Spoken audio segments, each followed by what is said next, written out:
Hello friends, this is Sudha, this is your psychology class. Psychology में हमारा topic चल रहा था अधिगम, सीखना, लर्निंग। अधिगम में हम आज का कंटेंट स्टार्ट करेंगे, सीखने के नियम। ठीक है, सीखने के नियम आज का हमारा टॉपिक है। वीडियो स्टार्ट करने से पहले आप लाइक और शेयरिंग जरूर कर दीजिए लिंक की अपने फ्रेंड्स को भी, क्योंकि सीखने के नियम काफी इम्पोर्टेंट है। ठीक है, सीखने के नियम दिए किसने थे? थॉर्नडाइक ने।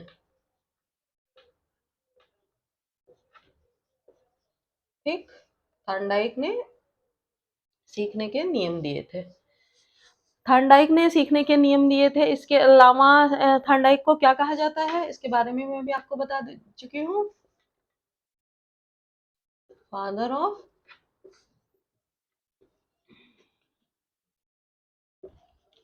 Educational psychology. ठीक है, इनको फादर ऑफ एजुकेशनल साइकोलॉजी कहा जाता है। यल थॉर्नडाइक ने सीखने पे बहुत सारे प्रयोग किए हैं। ट्रायल एंड एरर, जो काफी महत्वपूर्ण प्रयत्न और त्रुटि का सिद्धांत जो है वो यल थॉर्नडाइक ने ही दिया था। उन्होंने बिल्ली पे प्रयोग किया था। उसी के आधार पर ही उन्होंने उसके बाद ही सीखने के कुछ नियम दिए थे। और सीखने के नियम को जो उन्होंने दिए थे वो दो भागों में बांटा था, प्रमुख नियम और गौड़ नियम।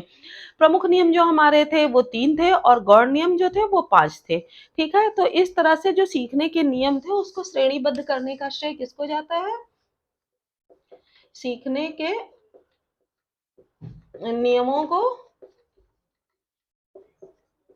ऐसे क्वेश्चन आ जाता है इसलिए मैं आपको बता रही हूँ,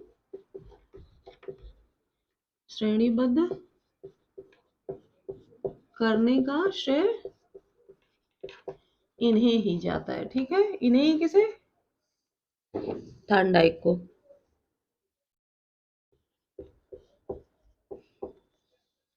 ठीक, इन्होंने सीखने के जो नियम थे उनको श्रेणीबद्ध किया था। और इनका कहना था कि सीखने के कुछ नियम होते हैं, उन्हीं नियमों के आधार पर चलकर ही व्यक्ति अच्छे से सीख सकता है। देखिए, सीखने के तरीके कुछ भी हो सकते हैं, कोई किसी तरीके से सीखता है, कोई किसी तरीके से, किसी को कोई वे इजी लगता है, किसी को कोई भी सीखने का वे, अदर अदर पर्सनालिटी डिपेंड करती है। ये पर्सन टू पर्सन सीखने की चीजें डिफर होती हैं। पर कुछ नियम होते हैं जिनको एक नियम पे चल के, एक श्रेणीबद्ध तरीके से जिन पर चल के सीखा जा सकता है। उन नियमों को श्रेणीबद्ध किया था किसने? थॉर्नडाइक ने। और उनका कहना, उनके नियम जो थे पूर्ण किस पर डिपेंड थे? SR theory. इनके जो सीखने के नियम थे एसआर थ्योरी पर डिपेंड थे। एसआर थ्योरी मतलब स्टिमुली एंड रेस्पॉन्स। ठीक, स्टिमुलस एंड रिस्पॉन्स मतलब किसी भी को कार्य को करने के लिए, इनका कहना था कि किसी भी कार्य को करने के लिए एक उद्दीपक की जरूरत है। स्टिमुलस यानी उद्दीपक की जरूरत होती है।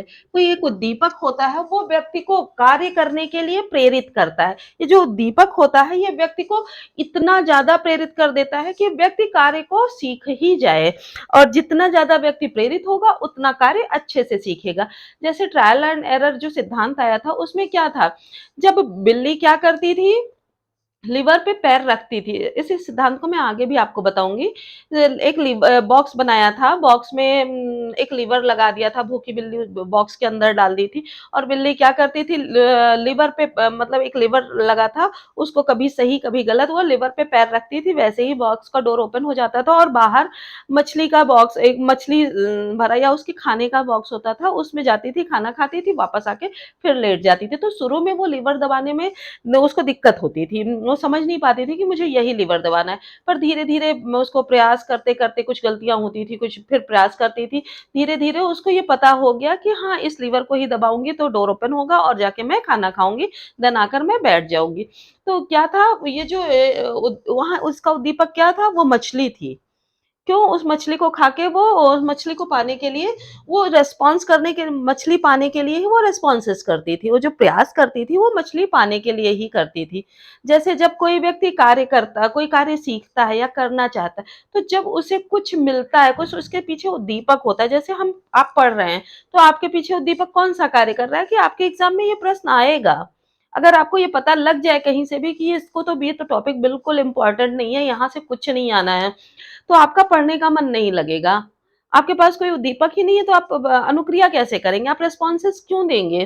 तो जब कोई उद्दीपक होता है तो उसी के बाद व्यक्ति क्या करता है? अनुक्रिया करता है। उद्दीपक के हिसाब से ही व्यक्ति अनुक्रिया करता है तो ही उसे क्या मिलता है? परिणाम मिलता है। तो जो ये उद्दीपक होता है ये क्या करता है? व्यक्ति को कार्य करने के लिए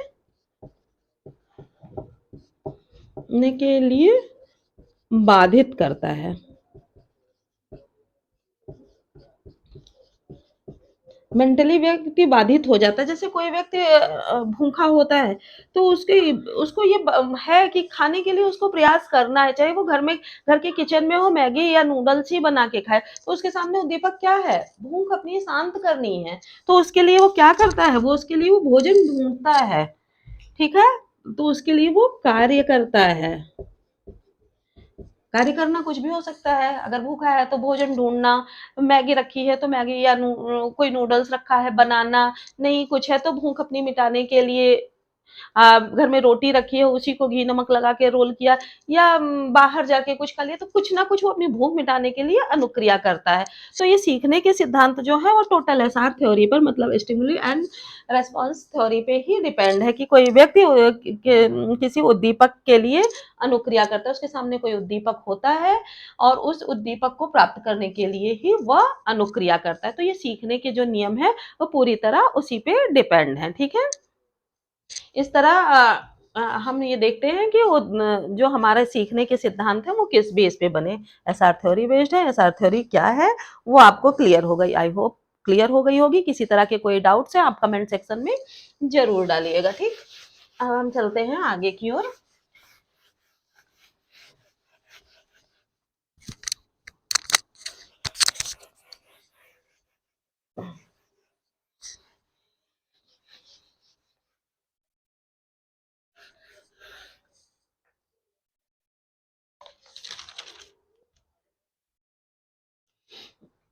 जो ये उद्दीपक और अनुक्रिया का सिद्धांत था,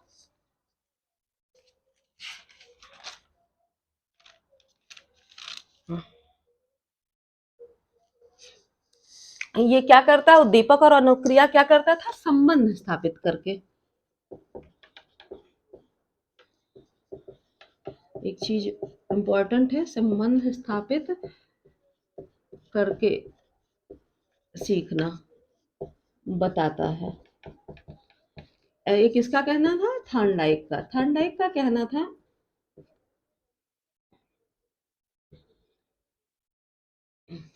थॉर्नडाइक का कहना था कि उद्दीपक अनुक्रिया नियम संबंध स्थापित करके सीखना बताता है कि उद्दीपक और अनुक्रिया जो होती है, जो मैंने एसआर थ्योरी आपको बताई, उद्दीपक और अनुक्रिया जो दोनों चीजें होती हैं उन दोनों चीजों में संबंध स्थापित होता है कि जब व्यक्ति के सामने उद्दीपक आएगा तभी वो अनुक्रिया करेगा। अनुक्रिया कब करेगा? जब उद्दीपक आएगा। तो ये दोनों एक दूसरे पे डिपेंड थे, एक दूसरे पे संबंध स्थापित करते थे। इसी वजह से कहा गया कि उद्दीपक क्या है? जो अनुक्रिया करने के लिए व्यक्ति को या कार्य करने के लिए या रेस्पॉन्सेस देने के लिए व्यक्ति को बाधित करे वही उद्दीपक है, ठीक है? अनुक्रिया क्या है? तो उद्दीपक के सहारे जो कार्य किया जाए, उद्दीपक के लिए जो कार्य किया जाए वही अनुक्रिया है। तो इस तरह से हम कह सकते हैं उद्दीपक और अनुक्रिया दोनों एक दूसरे से संबंधित है, मतलब एक दूसरे से कोरिलेटेड है। तो इसके बारे में ये भी कहा जाता है कि स्टिमुलस, एक minute,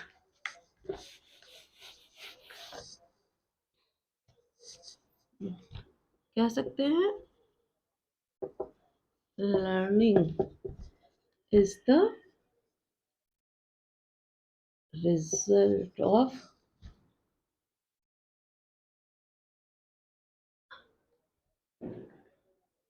association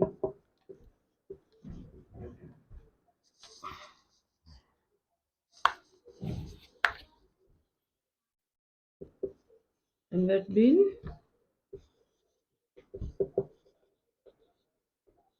stimuli and response, ठीक।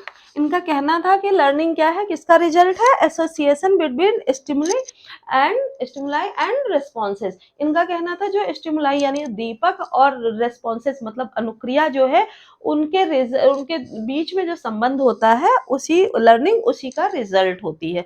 जब उद्दीपक अनुक्रिया एक दूसरे में संबंध स्थापित करते हैं तो सीखने की प्रक्रिया होती है। ठीक है, मतलब स्टिमुलस प्लस रेस्पॉन्सेस बराबर इज इक्वल टू लर्निंग। ठीक, ये दोनों जब संबंध स्थापित करते हैं देन लर्निंग होती है। आई इतनी बात समझ में? आई होप समझ में आ गई होगी। अब हम स्टार्ट करते हैं सीखने के नियम। नियम कौन कौन से हैं? नियम इन्होंने 3 नियम दिए थे। पहला नियम है अभ्यास का नियम।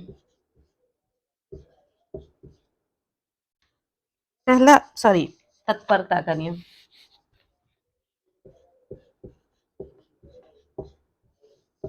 तत्परता का नियम। दूसरा नियम इनका है अभ्यास का नियम।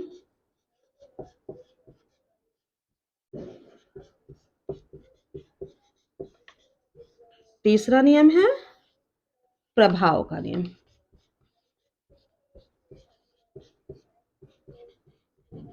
ठीक, इन्होंने सीखने के 3 नियम दिए थे, प्रमुख नियम। ये प्रमुख नियम है।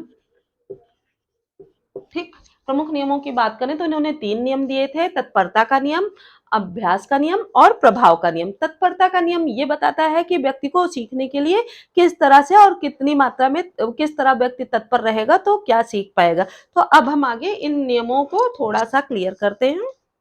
ठीक, मैं इसको रब करती हूँ। आप इन चीजों के स्क्रीनशॉट जरूर लेते रहिएगा क्योंकि जो भी पॉइंट है बिल्कुल नोट करने वाले पॉइंट है, एग्जाम में इससे क्वेश्चन जरूर आते हैं। सीखने के नियम सीखने के टॉपिक में सबसे ज्यादा इंपॉर्टेंट है। ठीक,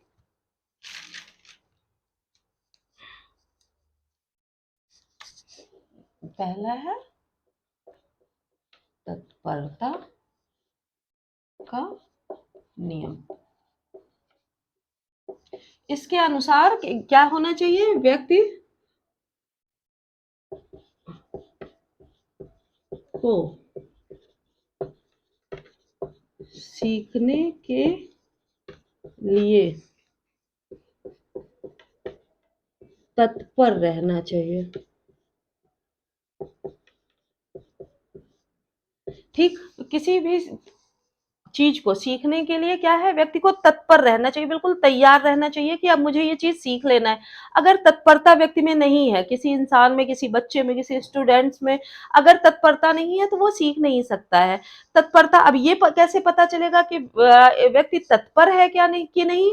वो इस हिसाब से पता चलता है कि जो तत्परता आपको तब पता चलती है जब आपके कार्य को करने में कोई बाधा आती है और उस बाधा को आप ढूंढने का, उसका शॉर्ट आउट निकालने का जब आप प्रयास करते हैं तो ये समझ में आ जाता है कि हाँ, अब ये व्यक्ति तत्पर है। जैसे आप साइकिल सीखने जा रहे हो और आपको साइकिल सीखना ही है, आपका उद्दीपक भी है, आप अनुक्रिया भी कर रहे हैं।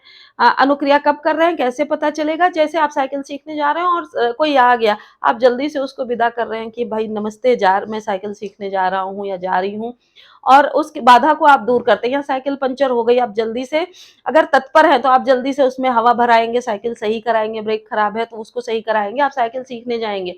और वहीं अगर आप तत्पर नहीं है तो साइकिल अगर पंचर हो जाती है तो आप खुश हो जाएंगे, चलो ठीक है आज पंचर हो गई, अब कल सीख लेता हूँ। तो इस हिसाब से पता चल जाता है कि व्यक्ति तत्पर है कि नहीं।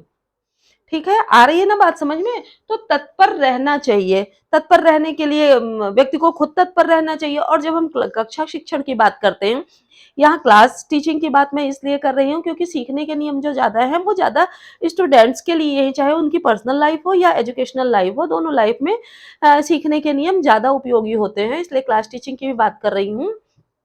कि बच्चे को अगर हमको क्लास टीचिंग करनी है तो जैसे हमें सीखने का पाठ पढ़ाना है तो ऐसे में आके सीखने के नियम सीखना ऐसा होता है, सीखना वैसा, वो नहीं स्टार्ट करना चाहिए। उसको पूर्व ज्ञान देना चाहिए, बच्चे को कुछ टीएलएम दिखाना चाहिए, कुछ उसको मानसिक रूप से तैयार करना चाहिए। तत्परता क्या है, एक प्रकार की मानसिक तैयारी है। तत्परता क्या है? तत्परता एक मानसिक तैयारी है। नोट्स आप खुद से बनाते रहिएगा क्योंकि जितने पॉइंट मैं बोल रही हूँ सारे इंपॉर्टेंट हैं। मानसिक तैयारी है, ठीक है। जब व्यक्ति मानसिक रूप से तैयार होता है तभी उसकी लर्निंग हो पाती है। अगर व्यक्ति मानसिक रूप से तैयार नहीं है, तत्पर नहीं है, तो उसकी तैयारी नहीं हो पाती है। तैयारी, मानसिक तैयारी नहीं होती है। और अगर मानसिक रूप से व्यक्ति तैयार नहीं है तो वो सीख भी नहीं सकता है, ठीक है। इसके अलावा जब व्यक्ति मानसिक रूप से तैयार है तभी वो अच्छे से सीख सकता है। और जब कोई व्यक्ति तत्परता के साथ तत्परता के साथ सीखता है तभी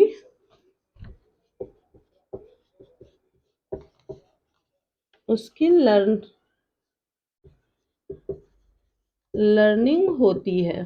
तभी मतलब वो सीख पाता है। और जब उसकी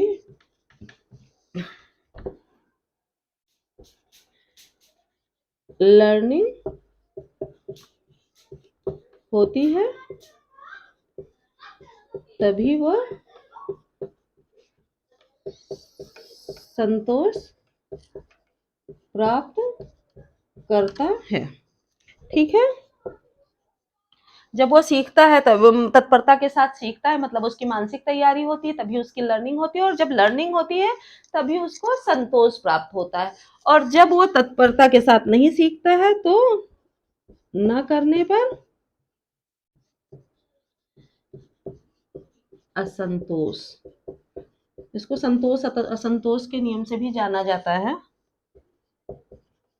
प्राप्त, ऐसा भी इस क्वेश्चन आ जाता है कि कब उसे संतोष की प्राप्ति होती है, कब उसे असंतोष की प्राप्ति होती है। तो ऐसे ही वन लाइनर क्वेश्चन आते हैं, ये वन वर्ड वाले।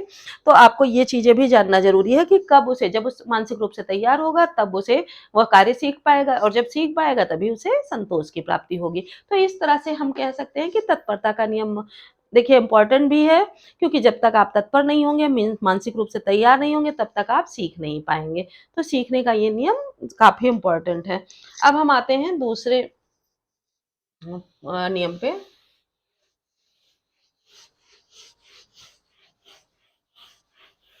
दूसरा नियम हमारा है प्रभाव का नियम या अभ्यास का नियम।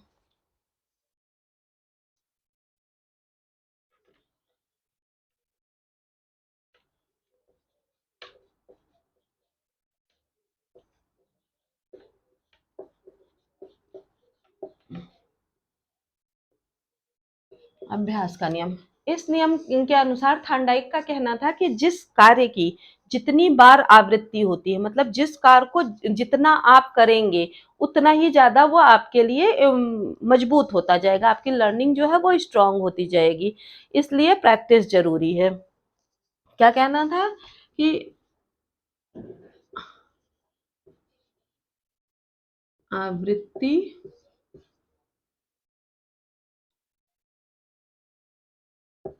होते रहने से क्या होता है, लर्निंग स्ट्रांग होती है। और क्या होती है, चीजें भूलती नहीं है, ठीक है। और थर्नडाइक का कहना था कि किसी भी कार्य को करते रहने से आपकी लर्निंग क्या है, बहुत स्ट्रांग हो जाती है, और जो चीजें होती हैं वो भूलती नहीं है जितनी ज्यादा। जैसे आप साइकिल चलाना सीखते हैं, आपने मान लिया एक ही दिन आपने साइकिल चलाई और चला ले गए, मान लेते हैं, और फिर उसके बाद आपने तो चलाया ही नहीं कि हमको तो लर्निंग हो गई। ऐसा नहीं है कि वो लर्निंग हो जाती है। फिर आप धीरे धीरे कई बार हैंडलिंग करना भूल जाएंगे, ब्रेक लगाना भूल जाएंगे। अब 6 महीने बाद आप चला रहे हैं, इसके कंपैरिजन में अगर आपने साइकिल चलाई, आप उसे बार-बार चला रहे हैं, बार-बार चला रहे हैं, तो क्या होता है, आपकी प्रैक्टिस उतनी स्ट्रॉन्ग होती है और आप अच्छे से चला लेते हैं। जैसे या एक मोबाइल या कंप्यूटर का काम हम ले लें, 1-2 दिन आपने कंप्यूटर सीखा, आपको कंप्यूटर आ गया और आप उसकी बार-बार प्रैक्टिस नहीं करते, तो उसके कीवर्ड्स भूल जाते हैं, उसके शॉर्ट कीज़ भूल जाते हैं। तो शॉर्टकट कीज़ जो होती हैं, वो सब प्रैक्टिस पे ही डिपेंड करती हैं। या मैथ्स के आप कोई सम्स लगाते हैं, तो मैथ्स तो पूरी तरह प्रैक्टिस पे ही डिपेंड करता है। अगर आप प्रैक्टिस नहीं करेंगे, तो आपको चीज़ें भूलती जाएँगी, ठीक है? तो इसलिए अभ्यास का नियम इस बात की ओर जोर देता है कि जितने ज़्यादा आप अभ्यास करेंगे, उतनी ज़्यादा आपकी प्रैक्टिस होगी, उतने ही ज़्यादा आपके दिमाग पे वो छाप पड़ती जाएगी और चीज़ें आपकी लर्निंग जो है, वो स्ट्रॉन्ग होती जाएँगी। हालाँकि ये सिद्धांत जो है इसका विरोध भी बहुत किया गया। विरोध मैं अभी आपको बताती हूँ, पहले इसमें 2 पार्ट दिए थे थॉर्नडाइक ने, उसको मैं आपको बताती हूँ। इसको क्या कहा कहते हैं? प्रयोग, अनुप्रयोग का सिद्धांत भी कहते हैं, ठीक है? इसको प्रयोग, अनुप्रयोग, जैसे उसे संतोष, असंतोष का सिद्धांत कहते हैं, वैसे ही इसे प्रयोग और अनुप्रयोग का सिद्धांत कहते हैं, ठीक है? तो इसके 2 पार्ट होते हैं, इसमें इसमें 2 अंग दिए हैं थॉर्नडाइक ने, एक उपयोग कह सकते हैं, उपयोग का नियम, दूसरा इन्होंने दिया था अनुप्रयोग का नियम।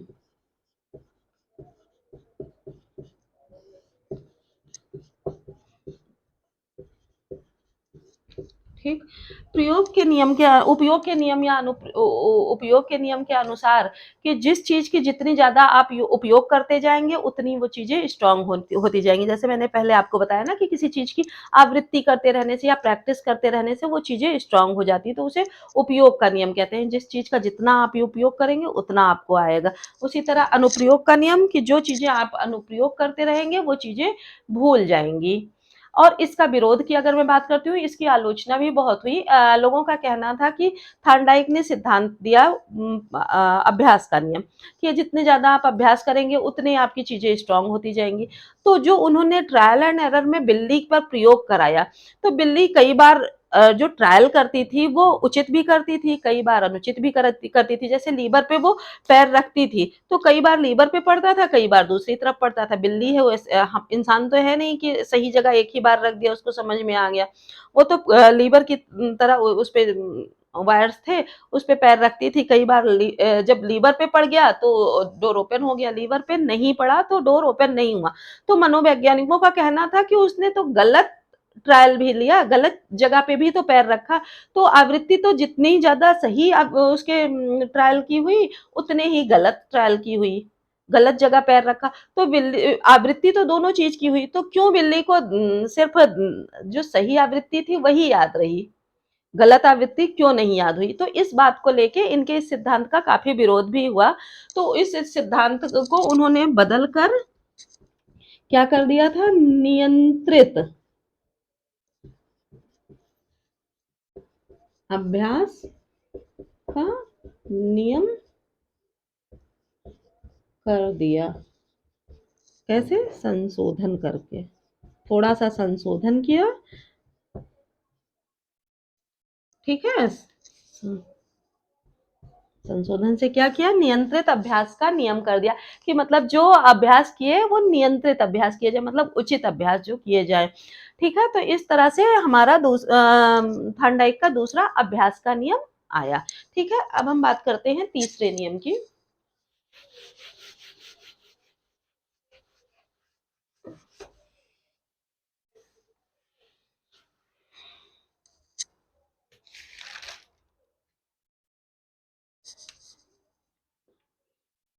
तीसरा नियम है प्रभाव का नियम।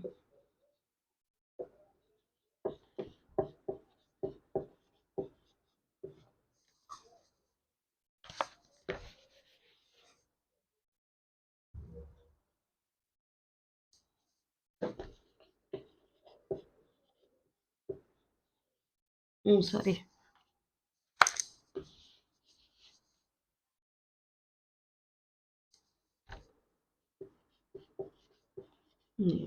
ठीक है। प्रभाव का नियम, प्रभाव का नियम जैसा नाम से ही स्पष्ट है कि जिस चीज का प्रभाव हमारे ऊपर ज्यादा पड़ता है, ठीक है, तो उस चीज को हम ज्यादा करना चाहते हैं, और जिस चीज को ज्यादा करेंगे वो हमें ज्यादा समझ में आएगा। जिस चीज का प्रभाव हमारे ऊपर पड़ेगा उसी चीज के लिए हम तत्पर रहेंगे, और जब तत्पर रहेंगे तो हम अच्छे से सीख पाएंगे। तो अगर हम किसी तरफ से भी चले तो प्रभाव का नियम काफी मददगार हमारे लिए साबित होता है, कि जो चीजें हमें प्रभावित कर जाती हैं, जैसे हम मान लिया गाना सुन रहे हैं, बहुत गाने दिन में सुनते हैं, लेकिन जो गाना हमको प्रभावित करता है उस गाने को हम ज्यादा याद रखते हैं, है ना। प्रभावित भी कौन सा करता है, जो हम शुरू में सीखते हैं, जो चीजें मतलब जो चीजें दिल को छू जाती हैं वही चीजें हमें प्रभावित करती हैं।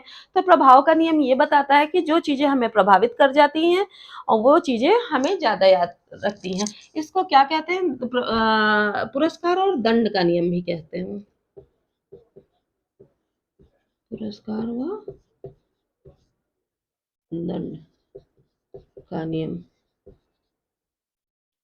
वो इसलिए कहते हैं कि जिन चीजों के पीछे हमको पुरस्कार मिलता है, जैसे हमने कोई काम कर दिया, मान लिया हमने आज सब्जी बनाई और सब्जी किसी को बहुत अच्छी लग गई, तो वो चीजें हमको प्रभावित कर जाती हैं। वो चीजें चाहे हमने अभ्यास ना भी किया हो तो उसी तरह अगली बार भी हम सब्जी बनाने की कोशिश करेंगे, और उसके एवज में अगर हमको दंड मिल गया, हमको लोगों ने बुराई कर दी, तो वो चीजें हम नहीं दोबारा से करेंगे। मान लिया साइकिल चलाने को हम सीख रहे हैं, साइकिल चलाए, गिर पड़े, और किसी ने अप्रिशिएट कर दिया, अरे वाह कोई बात नहीं है, बहुत अच्छा चला है, जो गिरता है वही अगली बार सीखता है, तो क्या करेंगे, हम अगली बार फिर चलाएंगे और सीखेंगे। और अगर वही किसी ने दंड, कह लीजिए नेगेटिव रेनफोर्समेंट या दंड एक ही चीज है, कोई हंस दिया, अरे तुम तो चला ही नहीं पाओगे, गिर पड़े, तो क्या होगा, मन में विचार आएगा, अब तो मैं चला ही नहीं पाऊंगा, चलाने से पहले एक बार इधर उधर देखूंगा, वो दिख तो नहीं रहा है, संकोच आएगा, मानसिक रूप से हम तैयार नहीं हो पाएंगे, तो वो चीजें नहीं सीख पाएंगे। तो प्रभाव का नियम हमको ये बताता है कि जिस काम को करने में हम प्रभावित होते हैं, हमारे पास पॉजिटिव रेनफोर्समेंट, पॉजिटिव एक्टिविटी,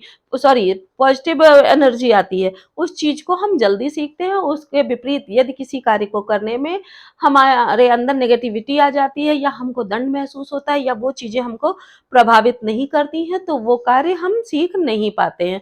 तो इस तरह से हमने तत्परता का नियम, अभ्यास का नियम और प्रभाव का नियम पढ़ा।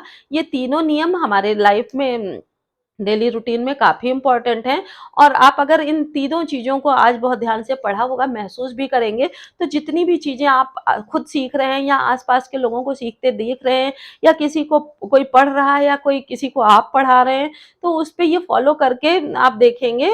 ऐसा नहीं है कि आपको नियम लगाना है, नियम बताना है, आप उसको फील करके भी देख सकते हैं। तो ये तीनों नियम हमारे लाइफ में बिल्कुल फिट बैठते हैं। हालांकि इन तीनों नियमों की आलोचना भी की गई, इनमें थोड़े संशोधन भी किए गए, पर इसके बाद भी ये नियम सीखने के नियम में सबसे महत्वपूर्ण और उपयोगी नियम माने जाते हैं। आज भी इनका उपयोग किया जाता है और सीखने के ये काफी उपयोगी नियम हैं भी।